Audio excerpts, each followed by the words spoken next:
This is one gadget that has brought my smart home outdoors in a way that I didn't think I would enjoy quite as much as I have done.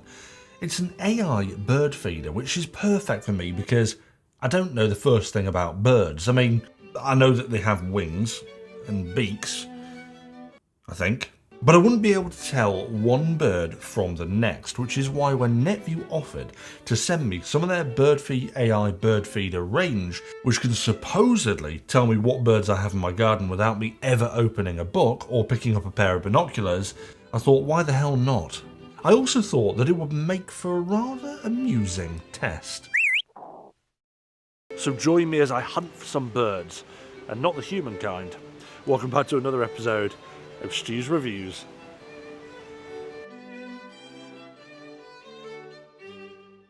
I'm super lucky in the fact that the STU'S Reviews Country Club has a hell of a lot of wildlife around it, from giant owls to snuffling hedgehogs.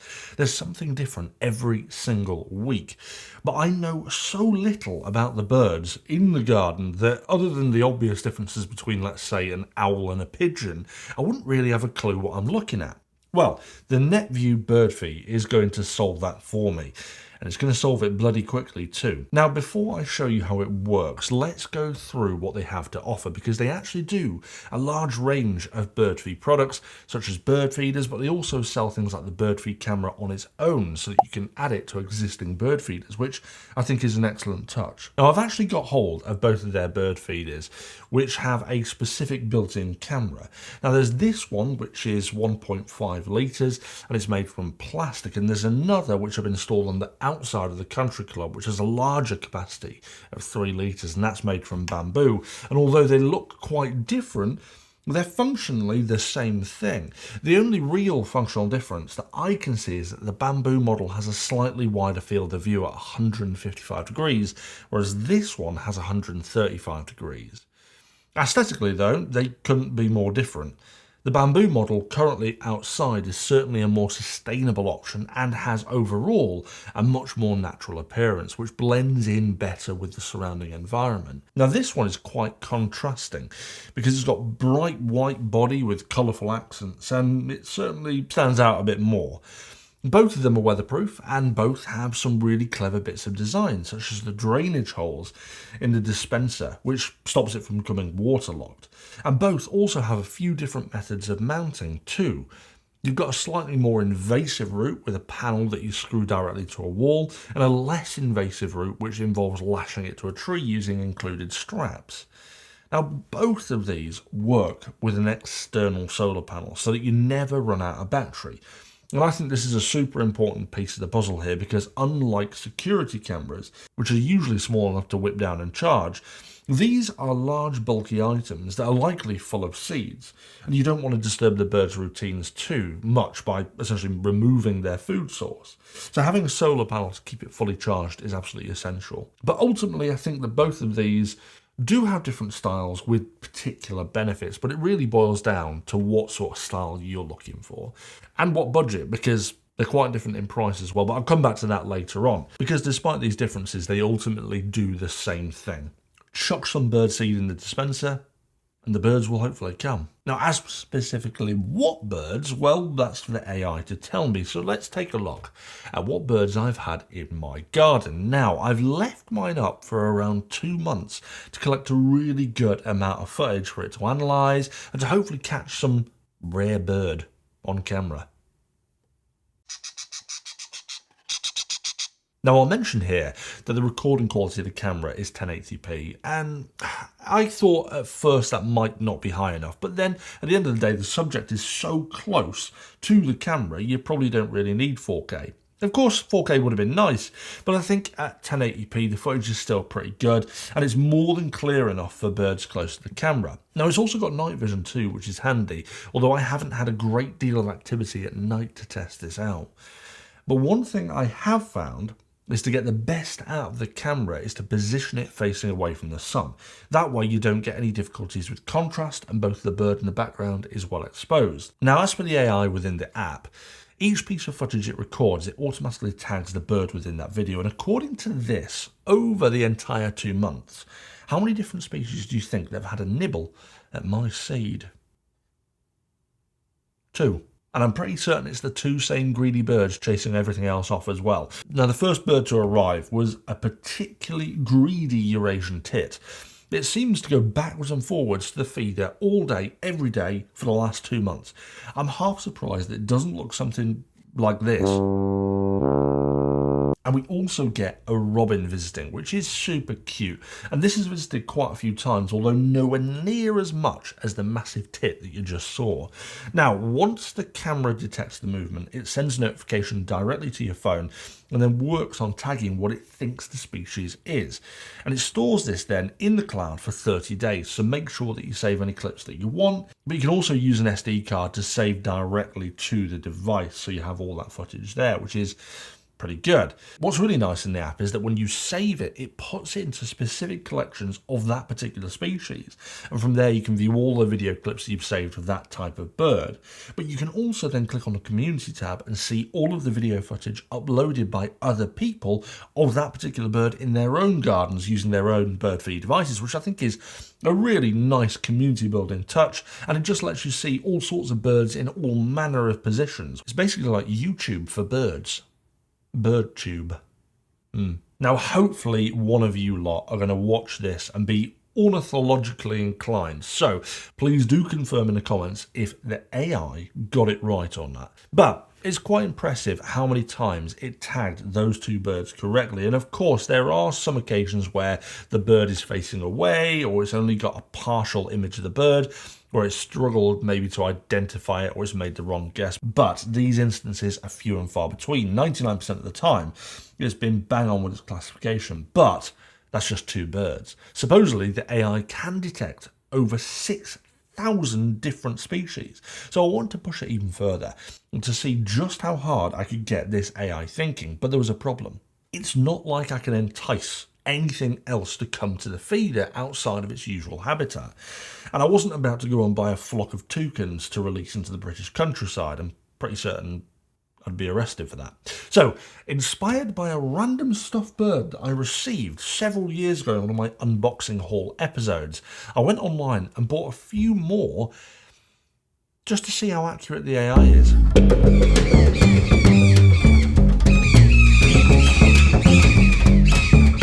As a small disclaimer here, I've got no idea how accurate these actually are to real wild birds. For all I know, these at best might not be two-size examples. At worst, the colour and species might be entirely wrong.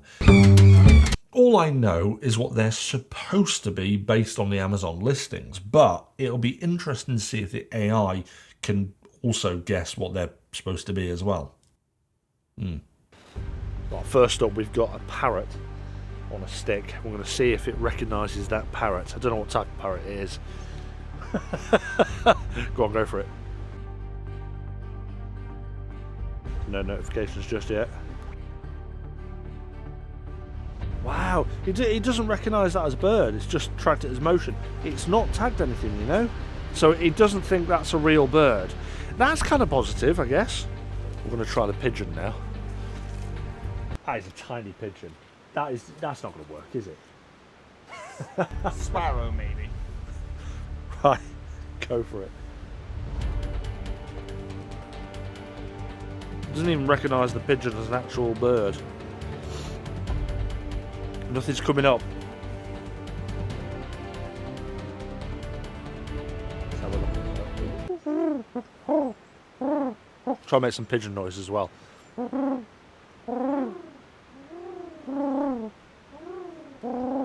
Oh, we've got a motion recorded. It thinks it's a spotted dove. It thinks it's a spotted dove. Right, let's get going. Let's get there. Bye, bird. Okay, we've got motion detected. I don't know if it recognises. I mean, that is a horrendous looking bird.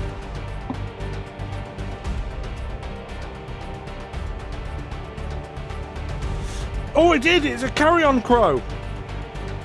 It recognised it. I think that's it's pretty close to a carrion crow. I don't know what sort of size we are, but that's not too bad. That's pretty good. Now, next up, we're going to try a squirrel because supposedly, it can scare squirrels away with its inbuilt siren. That should be enough to scare a squirrel away. But I don't know what it does when it sees a squirrel. Does it actually notify me? Does it detect it itself? So Ryan's going to try it with Fluffy here.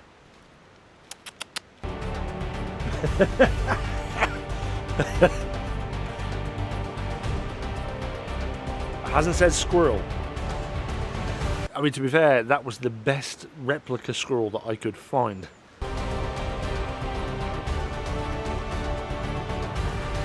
Well, at least I can... Oh no! It does! It's a squirrel detected! It actually detects squirrels! That's so cool! It says, squirrel detected by garden. Use the siren and white light to scare away the squirrels immediately. That is so cool! I'm going to try one last thing to see if we can trick the AI into thinking that actually Ryan is a bird. So, go on, Mr. Parrot, up you go.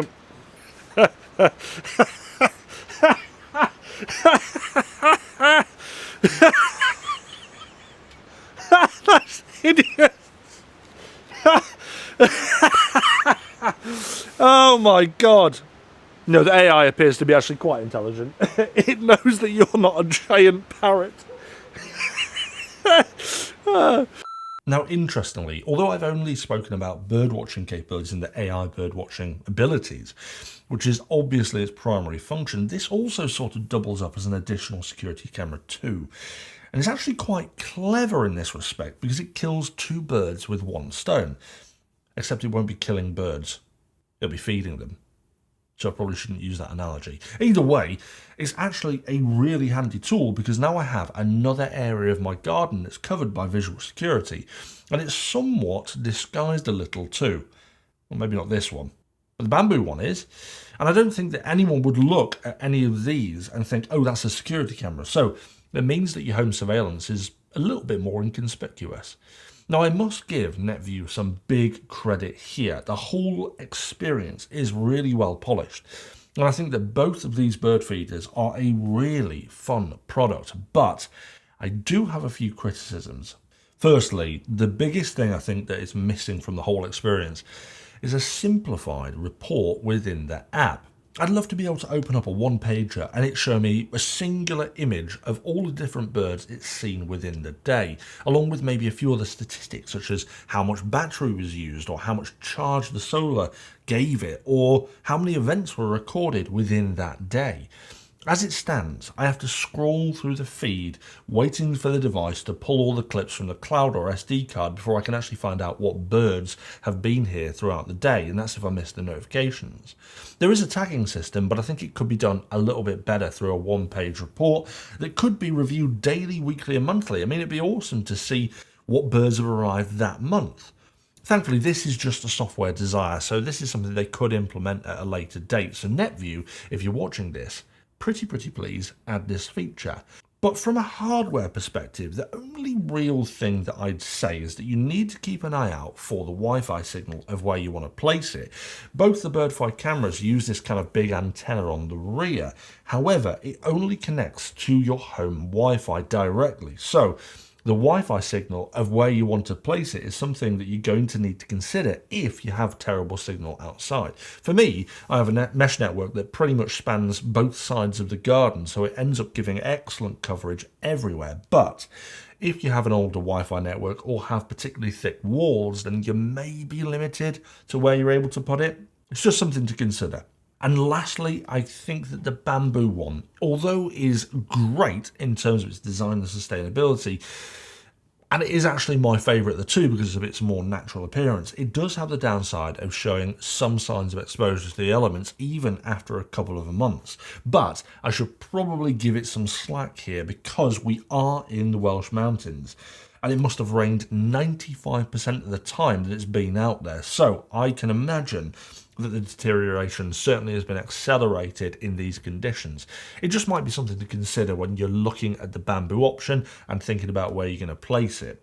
But I guess the bonus here is that the camera itself is still intact, which is arguably the most expensive part of the entire setup. Although right now, netvue don't sell feeders on their own, so you'd have to retrofit the camera to a third-party feeder. Hopefully, we'll see netvue actually sell them individually at some point, so you can just remove your camera and pop it into a new feeder straight away. That'd be nice. But cost-wise, this was perhaps the most surprising thing about the whole experience. The white model, this one here, is £180. But when I checked the price whilst writing this review, I noted that it was down to £107 on the netvue website, which is absolutely stunning value. It was a little bit more on Amazon at £149, but obviously if you're in a desperate rush to find out what bird is stalking your garden, or if you've forgotten to buy your parents a gift for their birthday tomorrow, then Amazon Prime is your best friend here. Now, the bamboo model is a bit more pricey, at £250, which was down to £215 at the time of the review. But unless you want the more natural aesthetic, I think the standard model at £107 is an absolutely fantastic deal. Even at £180, I think is quite reasonable, especially for people who are really enthusiastic about wildlife, because it offers something that is quite unique. But at £107 is an absolute bargain, and an ideal gift for someone, or even a gift for yourself. I think ultimately they've managed to keep the cost down here through a number of methods, but the biggest factor is what I mentioned earlier, the fact they've included a 1080p camera rather than a 4K sensor, which would have increased the cost. So although it would have been nice, I think the price point is really well set. And I think if they included a higher quality camera, it would have cost a lot more and potentially priced this out of being one of the best value gadgets that I've tested. And I'd probably recommend it as being one of my top gift ideas for 2023 as well. I just think that overall it offers so much fun and utility for the enthusiast for what is essentially a really reasonable price. Sure, it's not something that you need, but if you have a genuine interest in wildlife in your garden, this kind of thing is incredible. In fact, I've loved being able to see what birds are in my garden so much that I'm seriously considering getting the bird nest that netvue make. This thing is pretty cool, and it has a camera on both the outside and inside, so you can watch them hatch and bring up little birds. It's basically having a wildlife program in your pocket. So that'll be my next purchase. But seriously, this has just been one of those gadgets. It's been a hell of a lot of fun to review, and it's changed my mind about the technology. Previously, I wouldn't have given this type of thing a second look, but now I know how easy it is to use, how reliable it is, and how relaxed it can be to take a breather and watch a few small birds enjoying some feed that I've put out. I can do nothing but recommend this as one of those gadgets that has really made an impression on me. And it's not just that, it's a good value, it's fun, and it doubles up as a security camera. What's not to love about that? What do you guys think? I'd love to hear your thoughts on the netvue Birdfy bird feeders. So I'll be sticking around for the next hour or so replying to all of your comments. So make sure you pop down there and say hi. And if you enjoyed today's episode, don't forget to hit that thumbs up. And if you want to see a huge collection of other cool gadgets, then you should check out our latest unboxing haul, where thankfully I wasn't sent any stuffed birds again. But other than that, guys, I will see you back for another episode of STU'S Reviews soon.